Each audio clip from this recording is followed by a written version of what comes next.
They say the most dangerous mistake a man can make is underestimating his opponent. In the cutthroat world of the Chicago syndicates, a wife is supposed to be a trophy, a frail, size 0 bargaining chip dripping in diamonds. So, when Lucas Castiglione, the ruthless head of the Midwest Commission, married Brianna Gallagher, a size 20, soft-spoken auditor with a love for oversized cardigans and sensible shoes, the underworld laughed. They called her a whale, a temporary joke, a weak link. But the laughter died in screams the night 3 heavily armed hitmen breached the Castiglione estate, expecting an easy kill. They didn't know Brianna, and they certainly didn't know how to survive her. Brianna Gallagher was undeniably fat. It wasn't a word she shied away from, nor was it a tragedy she wept over.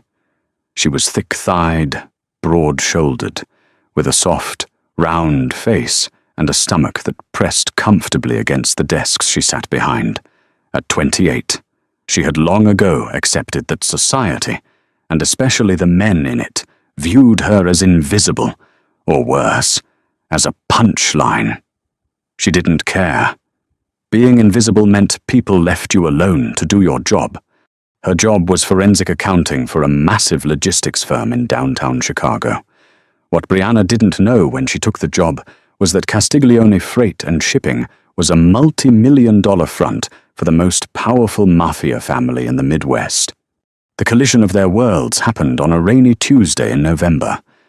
Brianna had stayed late, her sharp eyes catching a massive, sophisticated bleed in the company's offshore accounts. Someone was skimming millions. She had printed the ledgers, highlighting the discrepancies in bright yellow ink, when the door to her office locked with a heavy, metallic click. Enter Lucas Castiglione. Lucas was a man carved from marble and violence. He was tall, impeccably tailored in a charcoal Tom Ford suit, with eyes like chipped flint.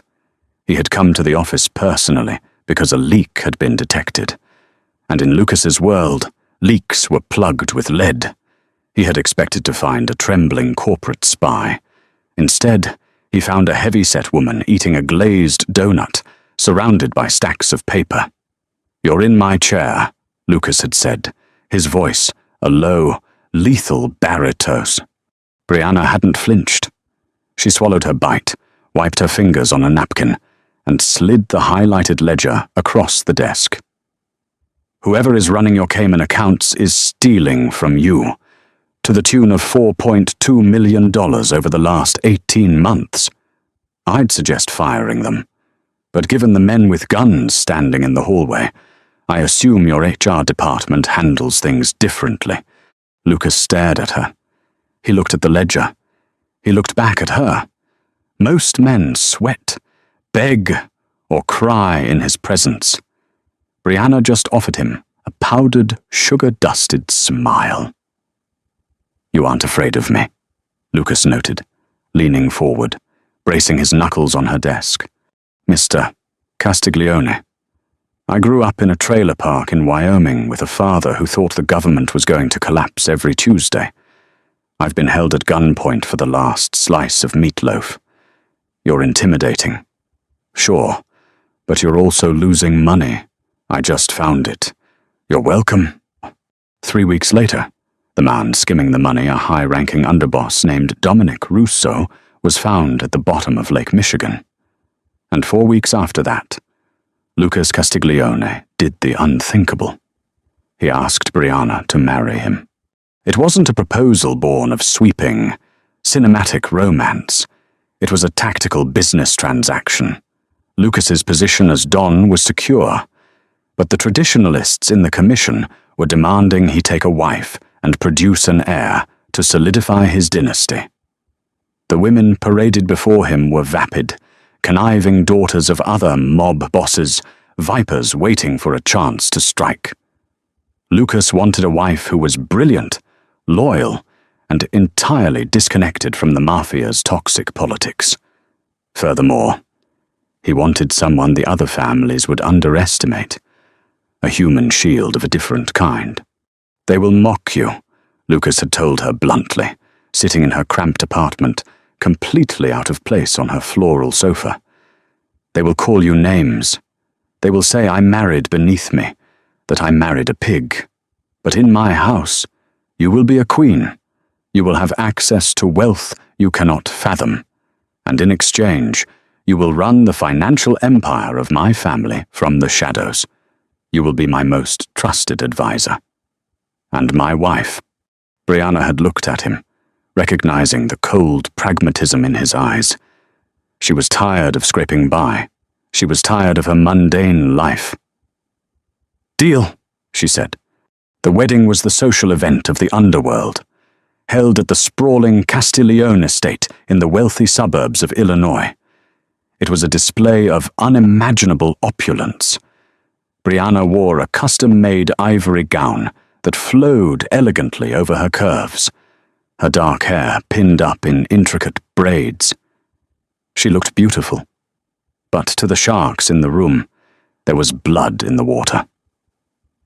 As she walked down the aisle, the whispers were barely concealed. Look at the size of her. My God, Lucas must be blind. I give it a year before her heart gives out, or he shoots her just to free up the bed. At the altar, Lucas took her hands. His grip was firm, reassuring. He leaned in, his lips brushing her ear so that only she could hear. Let them talk, Brianna. The loudest in the room is always the weakest. You are 10 times the woman any of them could ever hope to be. It was the first time Brianna felt a genuine flutter in her chest. She squeezed his hands back. Let the games begin. Life in the Castiglione estate was a masterclass in psychological warfare. Brianna was given a sprawling suite of rooms, a limitless black card, and an entirely new wardrobe tailored to fit her body perfectly. For the first few months, her interactions with Lucas were strictly professional, mostly relegated to late-night meetings in his study where they pored over offshore accounts, real estate acquisitions, and money laundering operations. Brianna's mind was a steel trap. Under her guidance, the family's legitimate profits soared by 30%. But outside of Lucas's study, she was thrown to the wolves. The social hierarchy of the Chicago Mafia wives was vicious. The undisputed queen bee of the rumor mill was Francesca Marino, the razor-thin, surgically enhanced wife of Lucas's consigliere. Francesca, along with her shadow, a cruel-eyed woman named Bianca De Luca, made it their personal mission to break the whale of Chicago. The attacks were rarely direct. They were wrapped in the sweet, venomous language of high society during a mandatory charity gala hosted by the families. Brianna found herself cornered near the champagne fountain. She was wearing a stunning, deep emerald gown that caught the light, but she felt entirely out of place among the sea of size 2 women wearing backless silk. Brianna, darling, Francesca purred, materializing with Bianca in tow. We were just talking about you. I was telling Bianca how brave you are. Wearing green, it's such an unforgiving color, but you just don't care about the rules. Do you? Bianca giggled, sipping her champagne. I know an incredible bariatric surgeon in Beverly Hills. Bria, he did my sister's bypass. I could get you a consultation as a wedding gift. It's never too late to try and keep your husband's attention. Brianna held her plate of hors d'oeuvres steadily. She looked at Francesca, then at Bianca.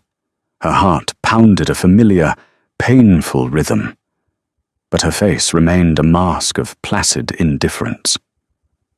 Thank you, Bianca, Brianna said smoothly, her voice carrying a calm authority that she borrowed directly from Lucas. But Lucas seems quite satisfied with my body. In fact, he specifically mentioned how nice it is to hold a woman who doesn't feel like a bag of antlers.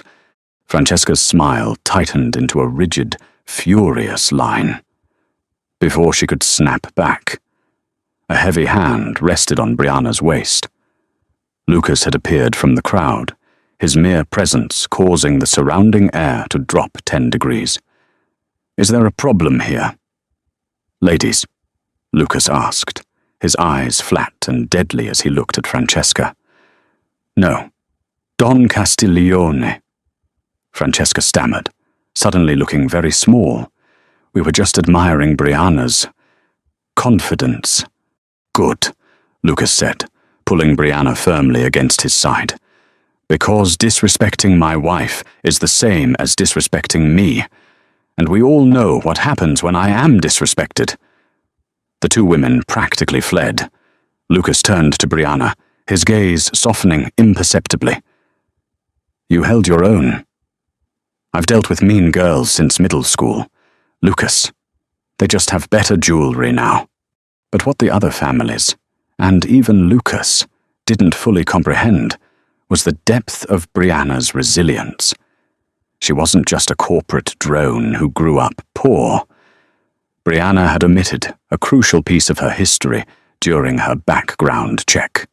Her father, Arthur Gallagher, wasn't just a paranoid man in a trailer park.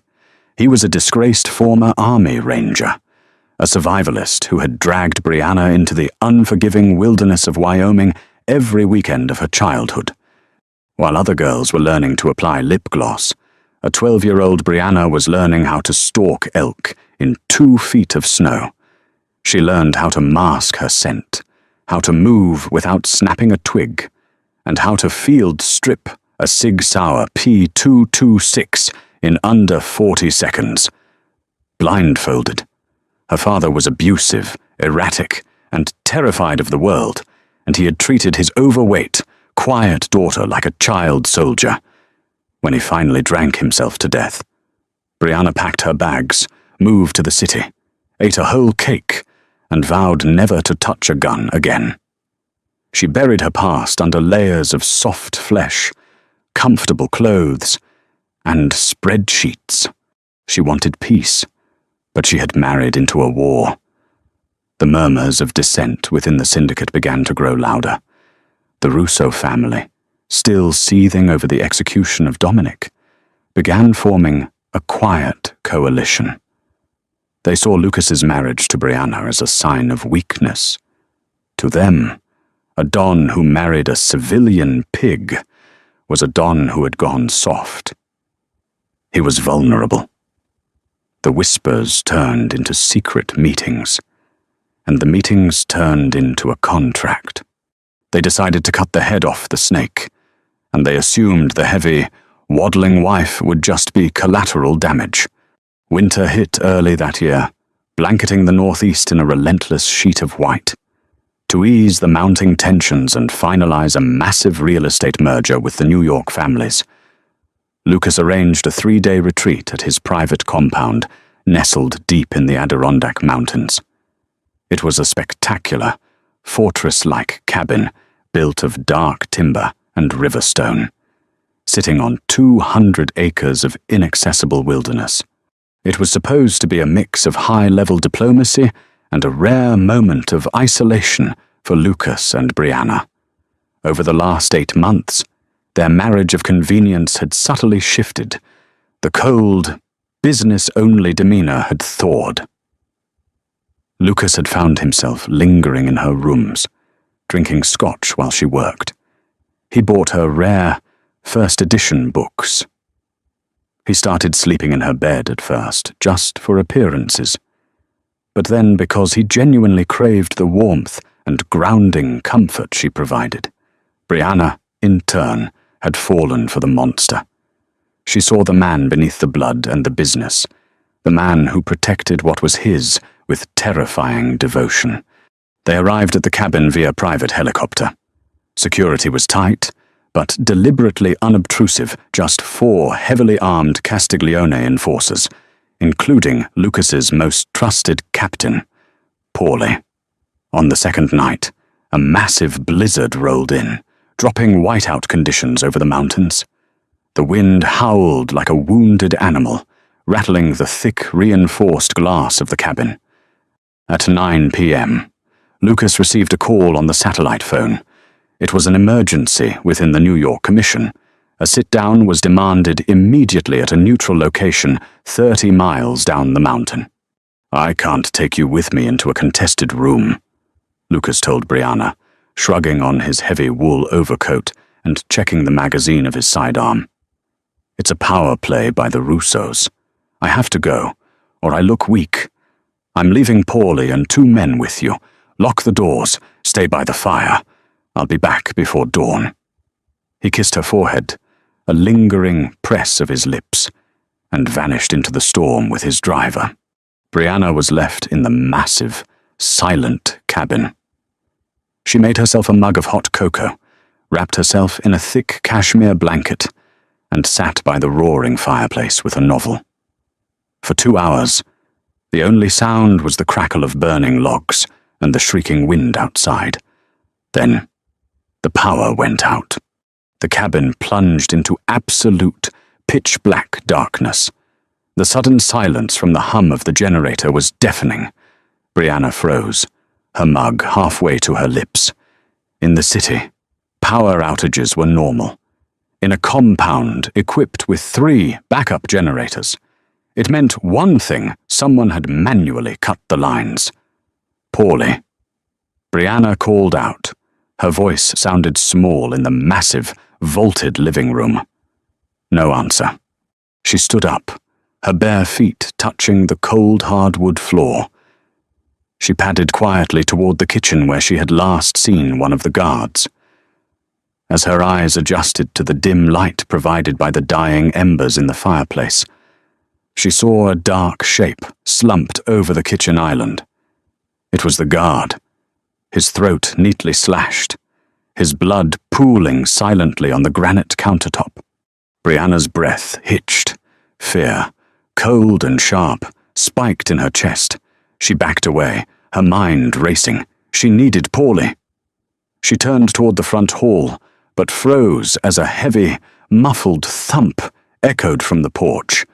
The front door groaned under the weight of someone forcing the heavy biometric lock. "They are here for Lucas." Her mind screamed. But Lucas is gone, which means they are here for me. At that moment, the Brianna Gallagher who crunched numbers and smiled politely at vicious mob wives died. In her place, the ghost of Arthur Gallagher's child soldier woke up. The years of suppressing her instincts shattered instantly.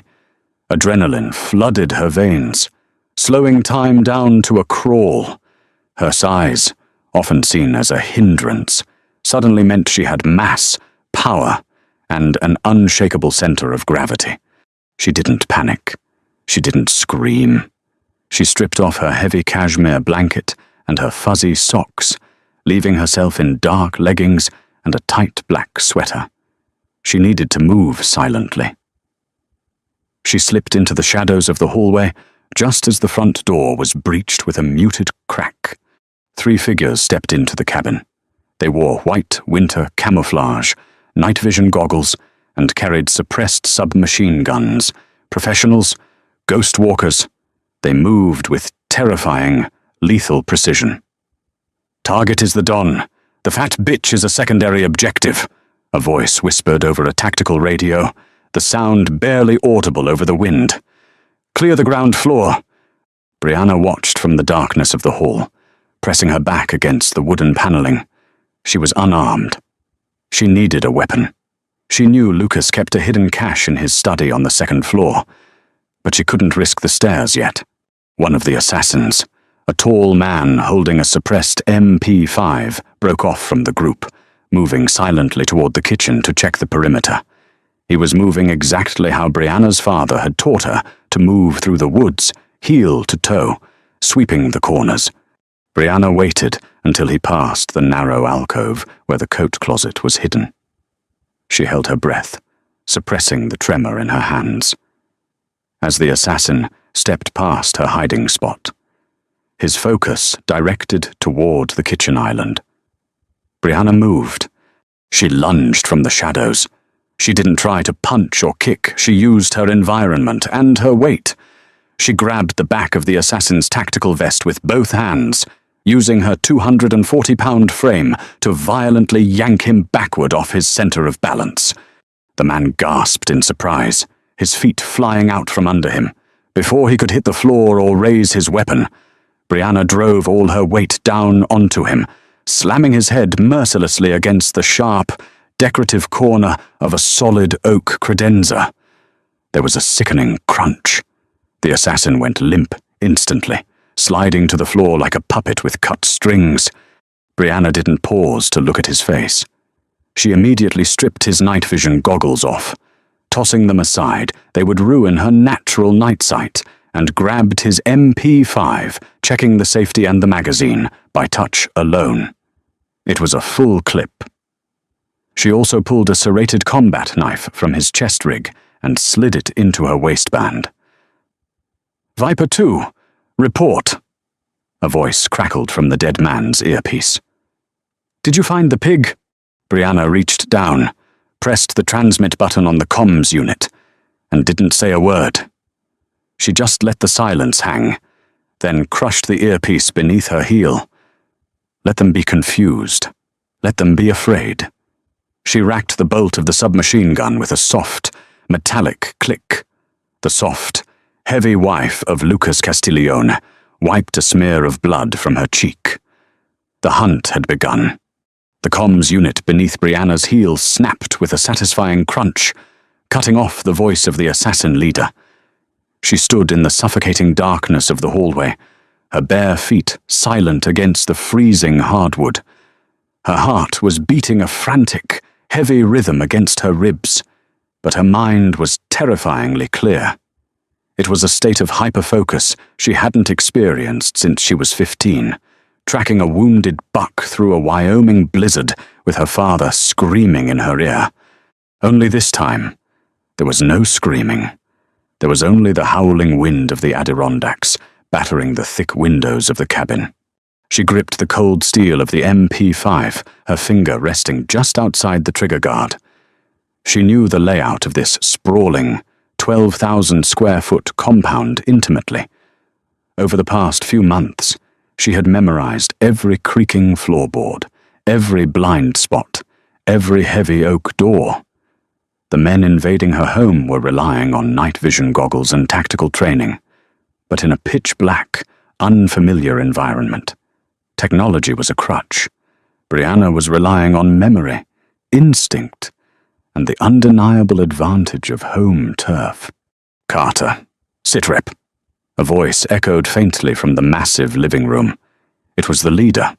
His voice was tight, stripped of the arrogant ease he had possessed when they first breached the door. "2 is unresponsive. I'm moving to the kitchen. Hold the stairs." Brianna pressed herself against the flocked wallpaper of the corridor. She had to move. The kitchen was a dead end, and once the leader found his man with a crushed skull, they would know they weren't hunting a terrified, helpless housewife. They would switch from a sweeping operation to a targeted kill box. She needed the high ground.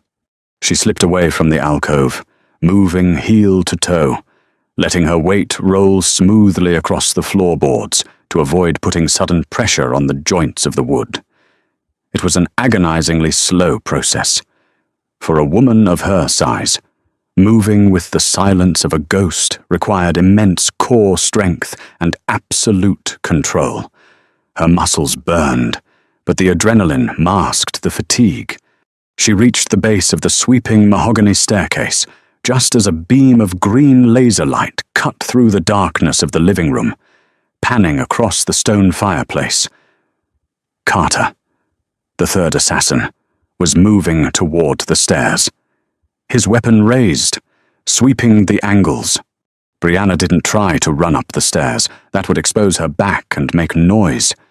Instead, she ducked beneath the heavy, overhanging curve of the staircase, slipping into the wedge of deep shadow where Lucas kept a massive, imported antique grandfather clock. She pressed her back against the wall, her breath coming in slow, measured counts of 4.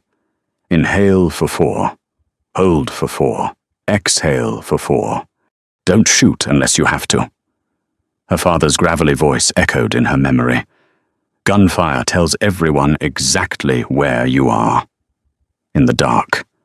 A knife is a whisper. A gun is an alarm bell. She holstered the MP5 on its tactical sling, letting it rest against her hip, and drew the serrated combat knife she had taken from the dead man. The grip was textured rubber, cold and reassuring in her palm. Footsteps approached. Slow. Methodical. The soft squeak of tactical rubber soles on polished wood. Carter was terrified. He could smell the copper scent of blood from the kitchen, and the silence of the massive house was messing with his nerves. "Gillett!" Carter whispered frantically into his radio, pausing just 3 feet from where Brianna was hidden in the pitch black. "I don't like this. Man, 2 is down. The target was supposed to be alone. Did Castiglione leave a security detail we didn't know about? Shut up and clear the stairs." Gillett's voice hissed through the earpiece, loud enough for Brianna to hear in the dead quiet. "It's just the fat bitch. 2 probably slipped in the dark and cracked his own head. Move." Carter let out a shaky breath and took a step toward the first stair. He was focused upward, his night vision goggles scanning the second-floor landing. He completely ignored the dark alcove beneath the stairs. It was a fatal, rookie mistake. You never clear a room without checking the dead space behind you. Brianna didn't hesitate. She stepped out of the shadows, bringing her immense, grounded weight with her. She didn't try to stab him in the back. Armor would stop it. Instead, she stepped directly into his blind spot, raised her left arm, and hooked it violently around his throat, clamping his windpipe tight. Carter flailed, letting out a choked, wet gasp. He tried to bring his weapon up, but Brianna was already driving her right hand upward. She drove the heavy, serrated blade of the combat knife up under the bottom edge of his tactical helmet, right into the soft, unprotected flesh beneath his jaw. She used her entire body weight, driving the blade upward through his palate and into his brainstem with a sickening, wet thunk. Carter's body seized instantly. His finger spasmed on the trigger of his MP5, sending a chaotic, suppressed spray of bullets into the ceiling, thwip, thwip, thwip, thwip, shattering the chandelier above them before the gun jammed. Brianna rode his collapsing body to the floor, keeping her weight pressed against his back to muffle the sound of his armor hitting the wood. She yanked the knife free, wiping the hot, thick blood onto his white camouflage jacket. She was panting now, a cold sweat breaking out across her forehead. 2 down. 1 to go. But the suppressed gunfire had ruined her element of surprise. From the kitchen, a beam of blinding, tactical white light snapped on, cutting through the darkness like a physical blade. Gillett had abandoned his night vision. He knew the stealth phase was over. "Who are you?" Gillett roared, his voice echoing off the vaulted ceilings. The calm professional was gone, replaced by the panicked fury of a man who realized he was locked in a cage with a predator. "Castiglione, is that you? You want to play games in the dark?" Brianna didn't answer. She unslung her borrowed MP5, flicked the selector switch to burst fire, and retreated silently up the stairs, leaving Carter's bleeding corpse at the bottom step. The endgame had arrived. The second floor of the compound was a labyrinth of guest suites, ending in a heavy, reinforced oak door that led to Lucas's private study and the master bedroom. Brianna moved with agonizing precision down the long, carpeted hallway. She needed a choke point. She was strong, and she had the element of surprise. But a prolonged firefight against a highly trained mercenary was a losing equation. She had to force him into a mistake. She slipped into Lucas's study, pushing the heavy oak door almost entirely shut, leaving it cracked just an inch. The room was lined with floor-to-ceiling bookshelves, a massive mahogany desk, and a wall of reinforced glass overlooking the snow-battered mountains. The wind was screaming outside, shaking the glass and providing the perfect auditory cover. Downstairs, the heavy, rhythmic thud of Gillert's boots began to ascend the staircase. He wasn't sneaking anymore. He was furious, sweeping the tactical light violently back and forth. "Kevin Russo sends his regards. Mrs. Castiglione," Gillert taunted, his voice dripping with venom as he reached the top landing. "I know you're up here, and I know you're not the one who took out my men. Lucas left a ghost behind." Huh. A little security detail for his heavy, pathetic little wife. Brianna knelt behind the heavy mahogany desk, resting the barrel of the MP5 on the polished wood, aiming squarely at the crack in the door. The mention of Kevin Russo, the patriarch of the Russo crime family, and Dominic's uncle confirmed exactly what this was. It wasn't just a hit, it was a decapitation strike against the Castiglione Empire. If Lucas is in a meeting with the New York families right now. The thought hit Brianna like a physical blow. The meeting is a trap. They separated us to slaughter us simultaneously. A surge of blinding, possessive rage washed over her. These men thought they could just march into her home, insult her, kill her husband, and take what they had built. They looked at her and saw a punchline. They were about to find out exactly why Lucas had chosen her. Gillert kicked open the door to the first guest suite, clearing it with a burst of suppressed fire. Come out, I'm going to make this slow. Pig! You hear me? Kevin wants a piece of you to send to Lucas's funeral." Brianna remained absolutely still. She reached out in the dark, her fingers finding a heavy, crystal whiskey decanter sitting on a side table. She picked it up, feeling its solid, crushing weight. Gillert's heavy footsteps approached the study. The tactical beam of light sliced through the crack in the door, illuminating the dust motes dancing in the cold air. The door groaned as a heavy boot slammed into it, kicking it wide open. It hit the wall with a thunderous crash. Gillert stepped into the threshold, his weapon raised, the light sweeping across the bookshelves and the empty leather chairs. "Last stop," he sneered. He stepped deeper into the room, past the threshold, effectively trapping himself in the fatal funnel. Brianna didn't shoot. She knew the muzzle flash would blind her and give away her exact position. Instead, she stood up from behind the desk, her dark clothing blending perfectly with the shadows, and threw the heavy crystal decanter with all her might. It flew through the darkness and smashed brilliantly against the side of Gillert's tactical helmet. The glass shattered into 1,000 pieces, the impact violently snapping Gillert's head to the side. He staggered, dropping the flashlight, which rolled across the floor, throwing crazy, spinning shadows across the walls. He fired wildly into the dark, a spray of bullets tearing through the bookshelves and showering Brianna in shredded paper and splinters. She didn't retreat. She charged.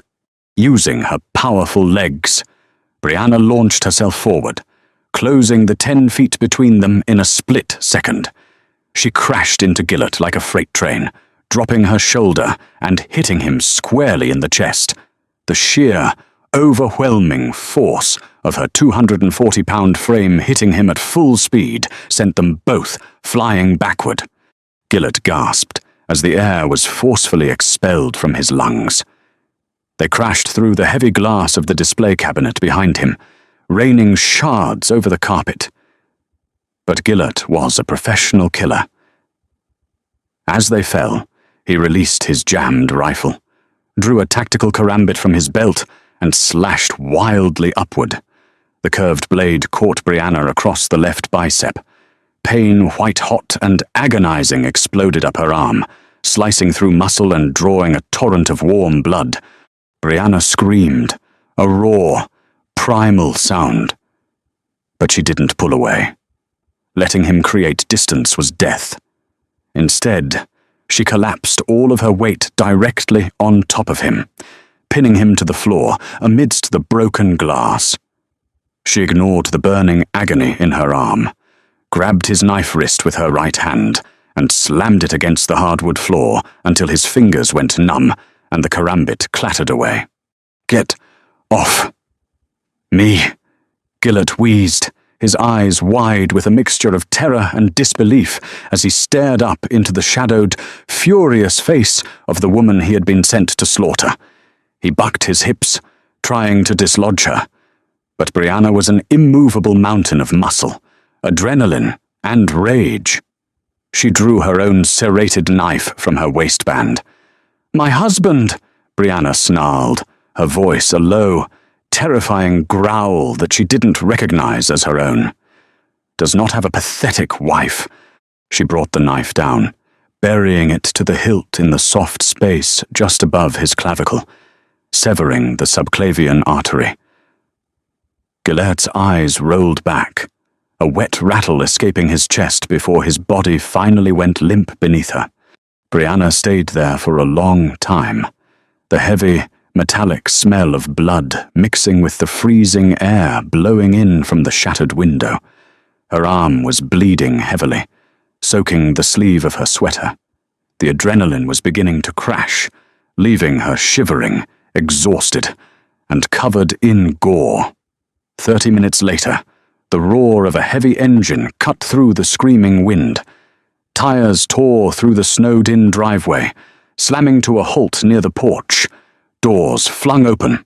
Lucas Castiglione, his Tom Ford coat covered in snow and his face pale with a terror he had never known in his 35 years of life, sprinted through the shattered front door of the cabin. His sidearm was drawn, his eyes frantic. He had figured it out 15 miles down the mountain.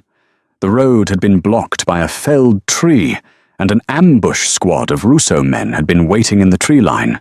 Lucas and his driver had barely survived the firefight, but the moment Lucas saw the Russo colors, he realized the horrific truth. The sit-down was a diversion. The real target was the cabin. The real target was Brianna. Brianna! Lucas roared, his voice cracking as he stepped into the living room. His eyes swept the destruction. The dead guard in the kitchen, the body of the assassin with his skull caved in near the coat closet, the bloody corpse of Carter at the bottom of the stairs, his throat destroyed. Panic, icy and absolute, gripped Lucas's heart. He took the stairs 2 at a time, slipping on the slick blood on the landing. "Brianna," he screamed again, throwing open the door to his study. The room was destroyed. Bullet holes riddled the walls. The display case was shattered, and sitting in his heavy leather wingback chair, lit by the weak moonlight filtering through the storm, was his wife.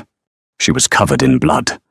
Her left arm was wrapped tightly in a makeshift tourniquet, torn from a curtain. At her feet lay the massive, armored body of Gillett, dead in a pool of dark crimson. Brianna was holding a bottle of his finest, oldest scotch in her uninjured hand, taking a slow, shaky sip directly from the glass neck. Lucas froze, his gun dropping to his side. His chest heaved as he stared at the carnage, his brilliant, ruthless mind struggling to process the impossible scene before him. He had rushed back, expecting to find the woman he loved slaughtered. Instead, he found her sitting on a throne of her enemies. Brianna looked up at him. Her eyes were exhausted, but a small, tight smile touched her lips. "Lucas," she said softly, her voice raspy. "The Russos are making a move. Also, they owe us a new rug." Lucas dropped to his knees in front of her, entirely ignoring the dead assassin. He reached out with trembling hands, gently cupping her blood-spattered face. He didn't see a whale. He didn't see a weak link. He saw a queen who had just defended her castle with the savagery of a lioness. "You killed them," Lucas whispered. awe and dark, terrifying devotion bleeding into his voice. "You killed them all." "They interrupted my reading," Brianna replied, leaning her heavy, tired head into his palm. Lucas pulled her into his chest, burying his face in her hair, not caring about the blood or the gore. The underworld had laughed at him for marrying a soft, heavy-set accountant. But as Lucas held his wife, surrounded by the bodies of the men who had underestimated her, he knew one undeniable truth. The commission was about to burn, and his wife was going to strike the match. The aftermath of the Adirondack ambush was a masterclass in organized chaos. Within an hour of Lucas's arrival, a specialized Castiglione cleanup crew descended upon the mountain compound. They moved like phantoms, scrubbing blood from the hardwood, replacing shattered glass, and loading the bodies of Gillett, Carter, and the unknown kitchen assassin into the back of a refrigerated transport truck. In the master bathroom, Lucas sat on the edge of the marble tub, carefully stitching the deep laceration on Brianna's left bicep. He had refused to let the syndicate's mob doctor touch her. His hands, usually instruments of extortion and violence, were shockingly gentle as he threaded the surgical needle through her skin. Brianna sat stoically, a glass of amber liquid resting on her thigh. She didn't wince. Her adrenaline had leveled out into a cold, hardened resolve. "Kevin Russo is going to deny he ordered the hit," Lucas said quietly, tying off the last suture and snipping the thread. He wrapped her arm in crisp, white gauze. "He used outside contractors, ghost walkers. There's no direct paper trail linking the Russos to the men who breached this house." Brianna took a slow sip of her scotch. "He doesn't need a paper trail, Lucas. He needs money. You don't hire 3 elite mercenaries to assault a fortified compound on a whim. That level of operational security, the night vision tech, the helicopter they undoubtedly had waiting nearby that costs millions. Millions that had to be moved quietly." Lucas looked up at her, his dark eyes searching her face. And I am an accountant," Brianna said, a dangerous smirk playing at the corners of her mouth. "Give me access to the central server in Chicago. Kevin thinks he's playing a game of bullets. I'm going to show him how to play a game of numbers." For the next 2 weeks, the Chicago underworld was a powder keg waiting for a spark. The rumor mill was operating at a fever pitch. Whispers leaked from the Castiglione camp that the hit squad had been entirely wiped out. But the detail that no one could verify, the detail that had men in smoke-filled back rooms laughing nervously into their whiskey, was the identity of the executioner. The whale killed them. The fat wife took out Gillett's crew, Francesca Marino and Bianca De Luca, the vicious vipers of the country club set, dismissed it as propaganda. "Lucas is trying to make her look like a mobster," Francesca had sneered over Martini.